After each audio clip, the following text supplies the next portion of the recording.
Hey everybody, Lori Kennedy here, and I wanted to talk to you today about something that is really interesting to me, and I feel like even though it seems so obvious, most people don't really understand how to take their own experiences and translate that and distill it down into usable content for blogs, for social media, all that good stuff. Because we have experiences all day long. And I don't know about you, but my brain works like, oh, that would be a good blog post. Like my life, in my head, my life is a series of blog posts. And so what I wanted to share with you today is a little bit about how to actually do that, how to take your experiences, your daily experiences that you think don't really matter, that you may or may not think like, oh, that would make for a really great blog post, but I'm not sure how to talk about it, how to actually share a lesson and how to share the experience. Or maybe you're thinking like, why would anyone want to hear about my experiences? Why would anyone care about my day-to-day experiences? And yet you know that you need to be putting out content on a daily basis. You know that you need to be sharing. And to be honest, as health experts, we feel like our content needs to be perfect. Like the content needs to be, science-based and with, resources and footnotes and all that stuff. No, people learn best through stories. And so if your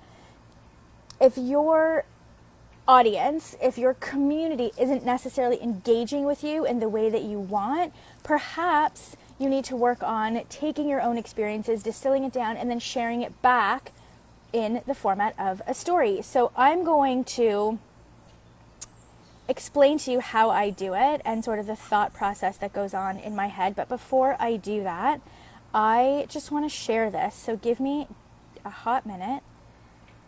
I hope you're having a great Thursday. It's gorgeous here where I am. And I'm just going to share this into my group so that everybody can get the benefit of this, because it's something that's coming up a lot lately about people asking me like, how do I create editorial calendars? How do I generate ideas for content? How do I do all of this stuff? And I think to myself, like, use your own experiences, Okay, hold on. We don't want to share to a page. We want to share to a group. So just give me a sec. Wellness Business Hub. Okay, post. Cool. Okay, so we're ready to go. So I had an experience yesterday. So just to reframe for those of you joining, hello and welcome. I'm Lori Kennedy. And in this live, super quick live stream, I'm going to just share how I use my own experiences to educate my community. I do not really talk about nutrition anymore, but if I was going to talk about nutrition, I would use the experience that I had last night, which I'm going to share with you and sort of distill down how I would go about it. The one thing that I want to tell you is on your phone or on your computer or carry a notebook or whatever, but the experiences that you have all day matter. They are such good content. People want to hear about your experiences in the form of stories. People want to live your life, right? I'm live streaming right now. I'm in my backyard. You can see my house. We can't really see my house, but this is my backyard. People want to get to know us on a very real level, and there's no better way to do that than sharing your experiences and extracting the lessons. The one thing that you don't want to do is use your audience or your community as a way to vomit your experiences, as a way to process things. You don't want to, as the saying goes, you don't want to be sharing from a wound, you want to be sharing from a scar, right? Good or bad, right? And so last night, I had a friend pull me out of weight loss, nutrition, retirement, and she wanted to lose some weight. And so she asked me if I would help her create a weight loss plan for her. So of course, I obliged. And I went over to her house and we just had a good time. Unfortunately, we couldn't hang out and do this over wine because, that would be going against the whole weight loss thing. But something really interesting happened, and this is sort of the takeaway for me, was we were doing her calories because she's going back to boot camp. She's going to be going 3 or 4 times a week. She just had ACL surgery, like, over the last 9 months. She's been super, super sedentary. So I wanted to make sure that she was getting enough daily calories. I wanted to make sure that she was getting enough energy into her body to facilitate weight loss. Otherwise, she would be really deflated when she stepped on the scale and saw that she didn't lose any weight. And maybe, in fact, she actually gained weight because she's only eating 1,100 calories a day. Anyway, so we did her whole caloric intake, and so I had her tracking her days, and she was only consuming around 900 calories. And she's busy, she works in the school board, so school just started, and she's just hustle bustle, and she doesn't make time for lunch, and she was really only consuming 900 calories. And so I had to explain to her what happens when you undereat and you overwork out. Your body goes into starvation mode. I don't need to explain this to you guys because you already know it. But anyway, I went through the whole rigmarole with her, and she had a really hard time being like, well, this is what I eat, so what else am I supposed to eat? Like, if I don't want to increase my carbohydrates, because obviously that's not ideal if we're trying to lose weight, like, so then we had to find fats for her that she could have in school, like no nuts, no seeds, no eggs, none of that stuff. So it was a really difficult hour, and we did it, and we made two separate days of eating where she could, use that. But the takeaway for me was, wow, like I almost wanted to jump on my Facebook page and share the challenge of getting in enough food every day consistently. And so that was an experience that I would have blogged about. I would have talked about, under eating as one of the main causes of weight gain, right? I would have explained how when you undereat, you actually get fatter.